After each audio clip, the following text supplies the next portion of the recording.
तुमचं म्हणणं आहे, की आता हे विधेयक लवकरच मांडलं जाईल, पास होईल. बिहारची निवडणूक होते, त्यामध्ये हा काही प्रयोग होऊ शकतो का?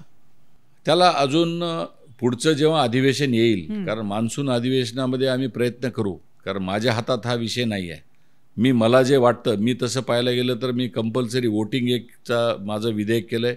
PWDच्या कामामधल्या ट्रान्सपरन्सीच्या संदर्भातलं देखील मी एक विधेयक आणलं आहे. म्हणजे देशातलं जे इन्फ्रास्ट्रक्चर माननीय मोदीजींच्या नेतृत्वात देशामध्ये आणि राज्याच्या नेते देवेंद्रजी फडणवीस यांच्या नेतृत्वात आपण जे पाहत आहोत, सगळीकडे एवढ्या मोठ्या इन्फ्रास्ट्रक्चरचं काम चालू आहे.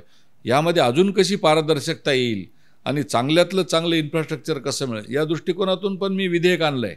व्हिजिटेबल मार्केट किंवा फिशचं मार्केट हे देखील त्याच्या स्वच्छता, न्यूट्रिशनल व्हॅल्यूज आणि ते ओपनली ते विकल्या जाऊ नये, त्याच्यामुळे इन्फेक्शियस डिसीजेस होणे, ते असे 3 विधेयकं मी आणले. आता तुम्ही माझं कंपल्सरी वोटिंगचं विधेयक पाहिलं आहे.